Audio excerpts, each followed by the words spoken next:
జిల్లాలో గంజాయి డ్రగ్స్ కలకలం రేపింది.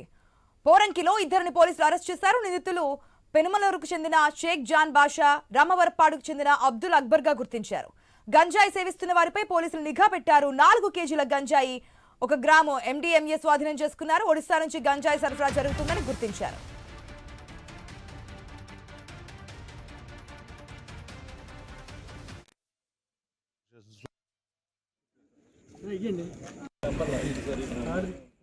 దండయాత్ర 2.0లో భాగంగా మన Vijayawada police commissionerate CP Shri Rajasekhar Babu గారి ఆదేశాల మేరకు చంద్రశేఖర్, ఎస్ఐస్, సిబ్బంది అందరం కలిసి ఈ వాంబే కాలనీ మరియు KGF కాలనీ ఈ 2 చోట్ల కూడా 2 పోలీస్ స్టేషన్స్లో ఈ సర్ప్రైజ్ చెక్ చేయడం జరిగింది. దీంట్లో భాగంగా 111 మందిని చెక్ చేయగా దీంట్లో మనకి 19 మంది వాళ్ళకి పాజిటివ్ వచ్చింది. వీళ్ళని రేపు మార్నింగ్ GGHకి పంపడం జరుగుతుంది.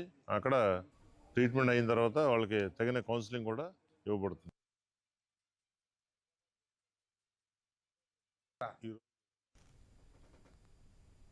కృష్ణా జిల్లాలో గంజాయి డ్రగ్స్ అయితే కలకలం రేపింది. పోరంకిలో ఇద్దరిని పోలీసులు అరెస్ట్ చేశారు. నిందితులు పెలంనూరుకు చెందినటువంటి షేక్ జాన్ బాషా, రామవరపాడు చెందినటువంటి అబ్దుల్ గా గుర్తించారు. గంజాయి సేవిస్తున్న వారిపై ఏపీ ప్రభుత్వం మధ్య ఎక్కువగా నిఘా పెట్టిన విషయం కూడా మనకి అసెంబ్లీ సాక్షిగా హోంమంత్రి కావచ్చు, లేదంటే కనుక సీఎం కావచ్చు, అనేక సందర్భాలు చెప్తున్నటువంటి సిచ్యువేషన్స్ కూడా మనకు కనిపిస్తున్నాయి. రైట్స్ ఎక్కువ చేస్తున్నాం కాబట్టి ఎక్కువ కేసులు బయటపడుతున్నాయని చెప్తున్నారు.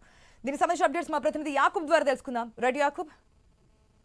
ఆశ, మీరు చెప్పినట్టుగా ఇప్పటికే గంజాయి తరలింపు కానివ్వండి, అదేవిధంగా గంజాయి యువత దగ్గర నుండి ఎక్కువగా లభ్యం అవుతున్న నేపథ్యంలో ఇప్పటికే పోలీసు అధికారులు పక్కన జిల్లా కలెక్టర్లే కానివ్వండి, సిపిలే కానివ్వండి, వాళ్ళ ఆధ్వర్యంలో ఎక్కడికక్కడ తనిఖీలు చేస్తున్న పరిస్థితి. పక్కన మొన్నటి వరకు సైకిల్ ర్యాలీ కూడా ఏపీ వ్యాప్తంగా సైకిల్ ర్యాలీ అవగాహన కోసం సైకిల్ ర్యాలీ కూడా మహిళల చేత చేపించడం జరిగింది. ఈ నేపథ్యంలో 2.0లో భాగంగా ఇప్పుడు డ్రగ్స్ కి సంబంధించి ఎటువంటి డ్రగ్స్ అయినా సరే, గంజాయి కానివ్వండి, ఎటువంటి డ్రగ్స్ అయినా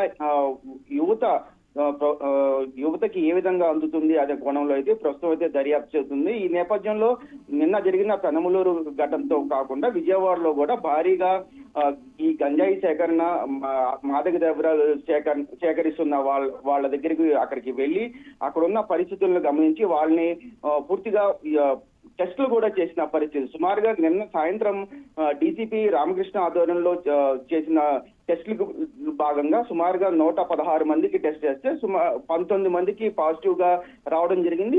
అయితే ఈ రోజు సిపి ఎదురుగా వాళ్ళకి కౌన్సిలింగ్ ఇవ్వడం జరుగుతుంది. ఈ పరిస్థితుల్లో సుమారుగా ఈ 30 రోజుల పాటు ఈ కార్యక్రమం 2.0లో భాగంగా మాదక ద్రవ్యాలు వినియోగం చేయటం మంచి పద్ధతి కాదని, యువత దాంట్లో వెళ్ళొద్దు అనే కోణంలో అయితే ఇప్పుడైతే ప్రస్తుతం పోలీసులు అయితే పెద్ద ఎత్తున ప్రచారం చేస్తున్నారు. ఇటువంటి ఘటన జరిగినప్పుడు ఖచ్చితంగా వాళ్ళు టెస్టులు చేసి ప్రతిరోజు సుమారుగా 100కు పైగా టెస్టులు చేసి దాంట్లో పాజిటివ్ గా వచ్చిన వాళ్ళని కౌన్సిలింగ్ ఇవ్వడం, మళ్ళీ రెండోసారి వస్తే కఠినమైన చర్యలు చేపడతామని కూడా ఓ పక్కన పోలీసులు అయితే చెప్తున్న పరిస్థితి. మరో పక్కన రాజమండ్రి, అదేవిధంగా విజయనగరం, విశాఖపట్నం నుండి భారీగా యువత అక్కడి నుండి గంజాయి తీసుకురావడం పెద్ద ఎత్తున కలకలం సృష్టించిందని కూడా చెప్పుకోవచ్చు. ఈ పరిస్థితుల్లో ఎక్కడైనా సరే గంజాయి కానీ మాదక ద్రవ్యాలు దొరికితే కఠినమైన చర్యలు ఉంటాయని కూడా ఓ పక్కన కృష్ణా జిల్లా ఎస్పీతో పాటు మరో పక్కన విజయవాడ సిపి కూడా సీరియస్ వార్నింగ్ అయితే ఇస్తున్న పరిస్థితి. ఆశ.